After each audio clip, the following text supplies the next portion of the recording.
there, everyone! Welcome back to the channel. I hope each and every one of you is having an absolutely fantastic day so far. We have an incredibly exciting event coming up in just 13 days on August 10th, and it's going to be a game changer for all Social Security beneficiaries. Whether you're receiving retirement benefits, SSI, or SSDI, this video is going to cover all the essential information you need to know. So buckle up and get ready for some insightful details. But before we dive into the main content, I want to take a moment to express my heartfelt gratitude to each and every one of you for being here, for supporting the channel, and for being a part of this amazing community.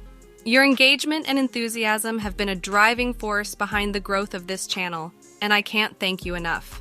Now, let's get right into it. Every single year, there is a guaranteed increase in benefits for all Social Security beneficiaries, commonly referred to as the Cost of Living Adjustment or COLA.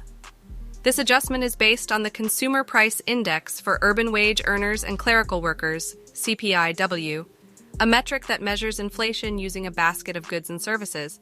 Essentially, it provides an indication of how much more you can expect to receive in your Social Security payments due to rising costs of living. So how does it work? Well, they calculate the COLA by comparing the CPIW data from the third quarter of the current year, July, August, September, to the same period of the previous year. It's crucial to understand that even though we are currently in July, the numbers we'll be using for the calculation won't be available until next month, in August. Then in September, we'll have the August numbers, and finally, in October, the September data will be released. Now, the average of these 3 months' numbers will be compared to the average CPIW data from the corresponding 3 months of the previous year. If the result is an increase, that will be rounded up to the nearest tenth and applied as the COLA for the next year. On the other hand, if there's no increase in inflation, there will be no adjustment. But rest assured, there won't be any decrease in your benefits either. So you're protected from a reduction in your Social Security payments, which is certainly a relief. If we take a look at the history of COLA adjustments, we can see that there have been certain years where there was no increase recorded. For instance, in 2009, 2010, and 2015, Social Security beneficiaries didn't receive any adjustment at all. However, last year, the COLA received was the highest in 4 decades, standing at an impressive 8.7%. Now let's get into the exciting part. To anticipate what the COLA for 2024 will be, we're closely monitoring the CPIW data for June. As of now, it came in at 299.394.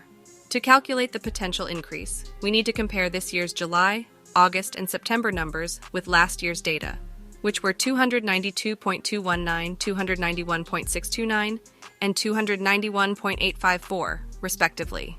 Based on current trends, where the CPIW has been steadily rising each month this year, it's highly likely that the COLA for 2024 will be higher than the current 2.3%.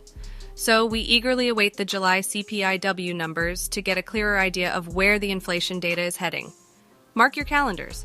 On August 10th, we'll have the July CPIW data, followed by the August data in September, and finally the September data in October.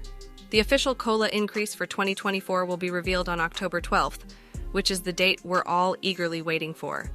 Now, switching gears a bit, let's talk about the recent development in the Senate. The annual defense bill has been passed and is now being sent to the House for consideration. Notably, the bill includes a 5.2% pay increase for military personnel, $9.1 billion allocated for various measures aimed at competitiveness with China, and an additional $300 million designated for Ukraine. As you can imagine, this allocation for Ukraine has sparked some heated discussions among senators from both sides of the aisle. There are differing opinions on whether we should be sending more money to fund the situation in Ukraine. 6 Democrats, including Cory Booker, Ed Markey, Jeff Merkley, Elizabeth Warren, Peter Welch, and Ron Wyden, as well as some Republicans such as Mike Braun, Mike Lee, J.D. Vance, and Rand Paul, rejected the bill due to this particular funding allocation. Well, that's all the news we have for today's video. I genuinely hope you enjoyed it and found it valuable. If you did, it would mean the world to me if you could show your support by giving this video a thumbs up. And consider subscribing to the channel if you haven't already. Your support truly keeps this channel going, and I'm immensely grateful for it.